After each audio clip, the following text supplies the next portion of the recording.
हाय, मैं हूँ गिरीश और आज की दिन की शुरुआत करते हैं एक नई कहानी के साथ। ये कहानी है एक ऐसे राजा की जो कि एक छोटे स्टेट का राजा था।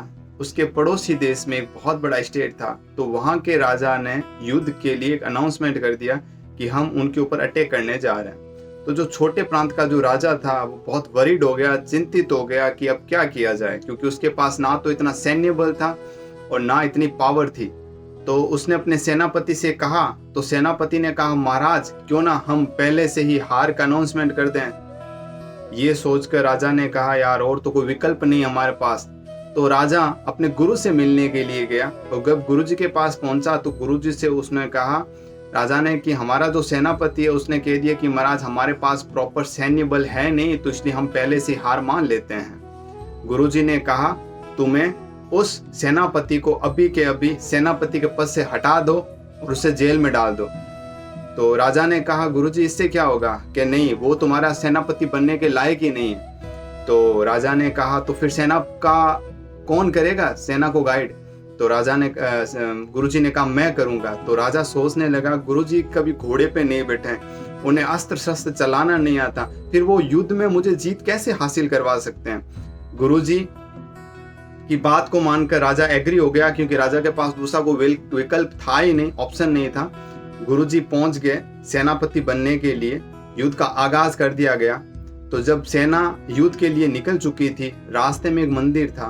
गुरुजी ने वहां मंदिर में जाकर धोख लगाया और वापस आकर अपने सेना के सारे लोगों से कहा कि ऐसा है, मेरी भगवान से साक्षात बात हुई है और भगवान ने कहा है, अगर आज शाम होने तक इस मंदिर के अंदर से प्रकाश निकल कर आ जाए ना, मंदिर प्रकाशमान हो जाए ना, तो समझ लेना तुम्हारी जीत है, वो श्योर है, सर्टेन है, निश्चित है।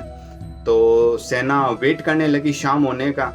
फाइनली जब शाम हुई तो जो मंदिर है उसके अंदर से प्रकाश निकलने लगा, मंदिर जो था प्रकाशमय हो गया।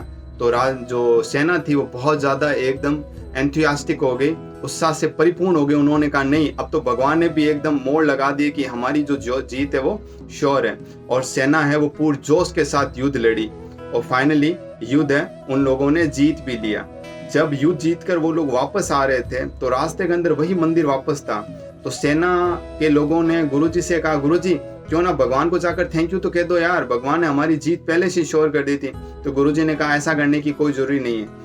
तो सेना के लोगों ने कहा, गुरुजी आप तो यार बिल्कुल भी एहसान फरामोश हो यार, भगवान ने हमें जीत हासिल करवाई यार, आप उनका एहसान नहीं मान रहे।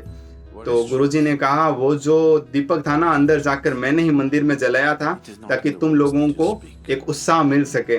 जीत के असली हकदार तुम ही हो, तुम्हारे ही पराक्रम और शौर्य से हमने इस युद्ध को जीता है। तो मन के हारे हार है और मन के जीते जीत। अगर जिंदगी में किसी भी चीज को पाना चाहते हो तो सबसे पहले जरूरी है अपने मन से खुद को विजयी घोषित कर देना। Thank you.